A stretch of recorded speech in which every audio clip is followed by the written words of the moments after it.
Nagkape, kape, kape. Yan ang aming kasama sa aming rides.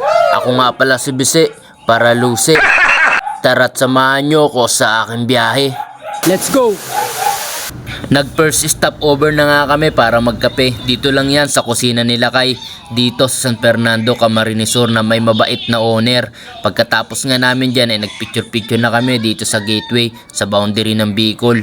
Pagkatapos nun ay dito naman kami ulit kakain sa Jollibee. Kasi dito sa Jollibee, bida ang tiyan. At pagkatapos namin kumain ay dumiretso na kami sa aming biyahe kung saan naaamoy ko na ang amoy ng Manila.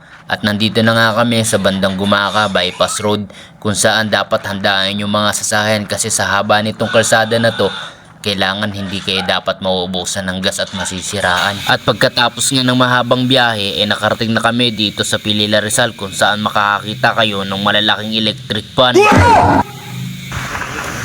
Kulaon ng electric fan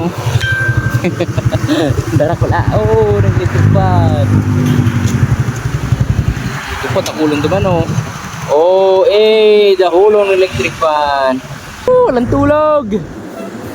At dito nga kami natulog sa Spring Residences malapit sa SM Bikutan kung saan magbablog sana ako kaya lang nalakan ako ng pinto.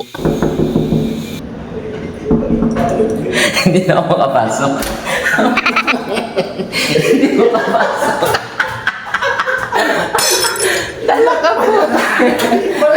Vlog pabor. Dala tayo guys. Dikipad nga pala dito guys. Dipindot nga pala dito guys. So dito na kami guys. Dito kami natulog pagdating namin kahapon. Tignan natin yung labas. Dito kami.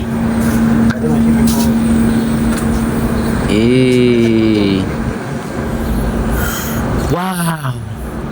Ay nagkakaregos. Iyo. And second day namin ngayon kaya manonood muna kami ng Hello Love Again na may libreng popcorn tsaka soft drinks at magandang upuan na komportable. Dito lang yan sa SM Bikutan. At pagkatapos namin manood ng sine ay experience naman namin ditong maligo sa swimming pool dahil bukas babakbak na naman kami sa rides. Thank you for watching guys. Good night!